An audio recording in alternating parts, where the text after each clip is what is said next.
Anissa Haddadi vous ouvre les portes du Club de l'été sur Europe 1. 9h21, si vous venez de nous rejoindre, Christophe Beaugrand est notre invité jusqu'à 10h30 avec Héloïse Goua, Maxime Verrier, toute l'équipe du club. Et c'est l'heure de votre portrait sonore, Christophe Beaugrand. On va évidemment revenir avec des petits sons sur des choses qui vous ont marqué tout au long de votre carrière. Vous êtes prêts ? Je suis prêt. Allez, c'est parti. Vive les vacances, vive l'insouciance, Les jours d'affluence sur les routes de France. les embouteillages. Chanson d'actualité, chanson de saison. Exactement. Dorothée, elle est importante pour vous, elle vous a marqué. Oui, c'était ma meilleure amie quand j'étais petit. Oui, j'étais très téléspectateur des émissions de Dorothée. J'étais un petit garçon assez solitaire.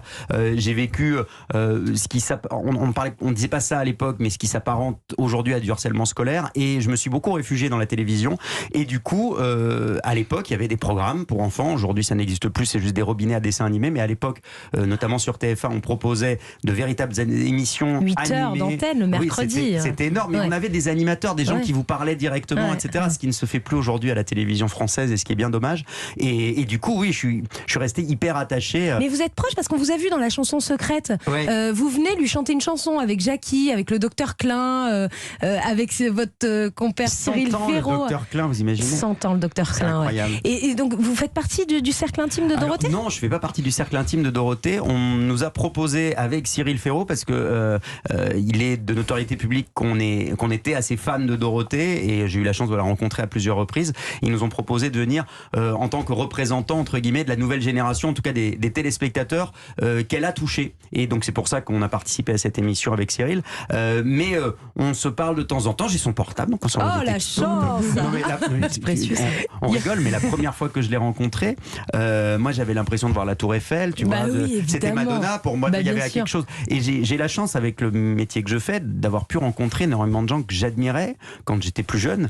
Et j'ai jamais perdu cette espèce d'émerveillement de gosse, quoi. Parce que me retrouver être pote aujourd'hui avec Christine Bravo, dont je regardais les émissions Froufrou, etc. Bosser avec Ruquier sur une radio concurrente, mais avec qui j'ai travaillé longtemps ici à Europe 1. Bosser avec Ruquier, dont j'écoutais les Rien à cirer le dimanche matin sur France Inter à l'époque. C'est hyper bizarre en Et fait. ça continue de vous éblouir, et c'est ça qui est beau, c'est qu'on garde encore ce regard-là. Donc Dorothée, là c'est l'enfance, et puis elle déclenche peut-être quelque chose en vous qui va vous donner envie d'être animateur. Oh, ce générique, c'était ringard. Et vous n'avez pas l'image encore. Oui, parce que là, de mémoire, on voyait des espèces de marches, un grand escalier qui se crée. Tanana, tananana, tananana, Donc, tananana. Là, il fallait rentrer sur scène à ce moment-là.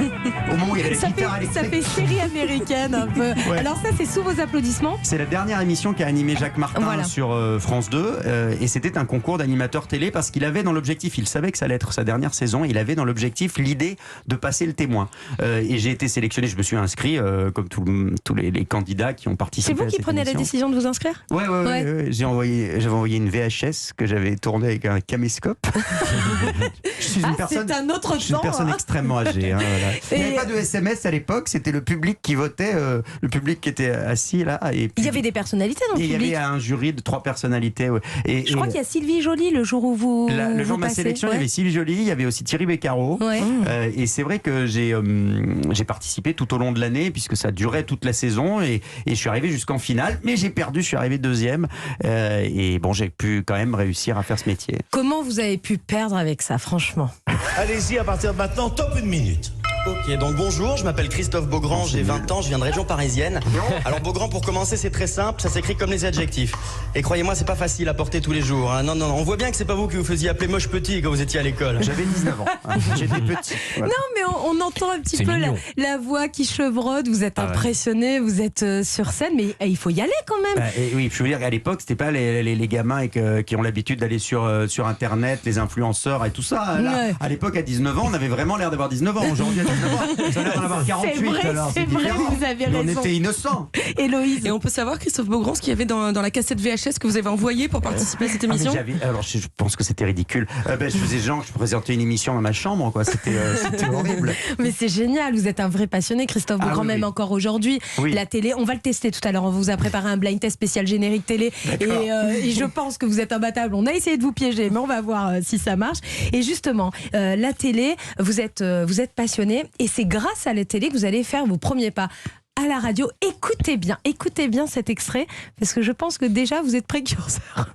Comme chaque lundi, Christophe Beaugrand est avec nous pour faire sa revue de presse des hebdo télé. Oui, il y aura du monde cette semaine, Jean-Marc. PPDA va draguer une petite jeune, c'est un scoop. Anne-Sophie Lapix va faire sa feignasse. Le petit troll de la nouvelle star Julien va nous prouver qu'il a déjà le melon comme Miss Dominique. Vous savez, c'est ma nouvelle copine. Enfin bref, soyez là à 11h15. Donc ça, c'est Christophe Beaugrand dans le grand direct des médias sur Europe 1 avec Jean-Marc Morandini. Vous présentez le journal de la télé. Alors vous parlez de sujets en 2007, là on est le 16 avril 2007, on parlait de sujets qui font encore la une de l'actualité en 2022. Quand vous parlez du petit Julien, c'est quand même Julien Doré, donc il s'est passé pas mal de choses. Il n'était pas connu à l'époque. Voilà. C'était un candidat de la nouvelle star seulement. Première histoire avec la radio, c'est ici, c'est à Europe 1 avec Jean-Marc Morandini. Oui, sur une grande radio, parce que j'avais commencé sur des petites radios locales à 14 ans dans le 91, notamment sur Radio Lucrèce, la radio qui empoisonne la FM. Ça n'avait aucun sens. Et je m'étais fait virer j'avais 13 ans, je m'étais fait virer au bout d'un mois parce que j'avais fait des blagues de cul. Enfin, et c'était au sein d'un lycée professionnel. Donc du coup, ça n'a pas fonctionné. Ma mère a été convoquée par le directeur du lycée. Bon, bref. Mais oui, j'ai eu la chance qu'on puisse me donner ma chance sur cette radio qui est ma radio d'enfance. Europe 1, c'était la radio de la famille. On a toujours écouté Europe 1 à la maison. Oui, c'était particulièrement émouvant pour moi de commencer sur cette radio. C'est lequel des animateurs d'Europe 1 qui vous a marqué dans votre enfance ? Oh, je pense qu'il y a plusieurs choses. Il y avait Jean-Luc Delarue, j'écoutais Mon œil tous les matins, mais j'écoutais beaucoup Europe. Il y avait eu les Jeux de l'info l'après-midi avec Thierry Lecamp. J'ai écouté beaucoup de choses sur Europe 1. Et puis il y avait Paoli, la voix incroyable de Stéphane Paoli qui faisait les infos.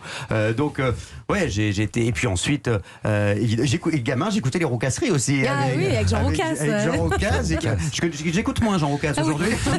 Je sais pas pourquoi, on a moins d'atomes crochus. Mais à l'époque, les blagues de Ginaët, ça me faisait rire. Ouais. J'achetais les Roucasseries, je lui ai fait sa fortune. S'il avait su.